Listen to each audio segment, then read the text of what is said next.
Hello, വായോ ഇന്നത്തെ ഒരു വീഡിയോ ഉണ്ടല്ലോ. ഭയങ്കര സിമ്പിളും നല്ല ഭംഗിയുമാണ് കാണാൻ. അങ്ങനെയുള്ള ഒരു വീഡിയോ നമുക്ക് കണ്ടു നോക്കാം.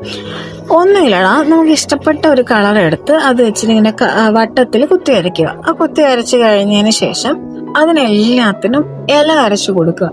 ഞാൻ ആദ്യം ഒരു കടും പച്ച കളർ അടിച്ചിട്ടുണ്ടായിരുന്നു. അതെനിക്ക് വലിയ ഇഷ്ടപ്പെടാത്തപ്പോൾ ഞാൻ കുറച്ച് ലൈറ്റ് ഗ്രീനും കൂടെ ഒന്ന് ചെയ്ത് നോക്കി. രണ്ടും കൊള്ളാം, കുഴപ്പമില്ല. അത് വരച്ച് കഴിഞ്ഞാൽ പെൻസിലെല്ലാം ഇലയൊക്കെ വരച്ചു കൊടുത്ത് അതിനകത്തെല്ലാം കളറൊക്കെ ഫില്ല് ചെയ്ത് നിങ്ങൾക്കത് മെഴുക് വെച്ചും ചെയ്യാം കേട്ടോ. മെഴുക് വെച്ചോ എന്ത് കളർ വെച്ച് വേണമെങ്കിലും ചെയ്യാം. അത് കഴിഞ്ഞിട്ട് അതിനകത്ത് ബ്ലാക്ക് മാർക്കറോ പെന്നോ എന്തെങ്കിലും വെച്ചൊന്ന് വരഞ്ഞു കൊടുക്കുക. അത് കഴിയുമ്പോൾ ഈ ഇലക്കെല്ലാം കൂടെ എന്തോ ചെയ്യുക, ഇങ്ങനെ വരച്ചു കൊടുക്കുക. ബോർഡറായിട്ട് വരച്ചു കൊടുക്കുക, ഒരു ഔട്ട്ലൈൻ കൊടുക്കുക. ഇത്രയേ ഉള്ളടാ കാര്യം. ഭയങ്കര സിമ്പിളാ, നല്ല ഭംഗിയൊക്കെയാണ്. ഈ അസൈൻമെന്റിന്റെ ഒക്കെ ബോർഡറായിട്ടൊക്കെ ചെയ്യാൻ ഇത് നല്ലതായിരിക്കും. കൊള്ളാവാൻ നോക്കിയേ. അപ്പൊ അടുത്ത വീഡിയോ കാണാം. ടാറ്റാ.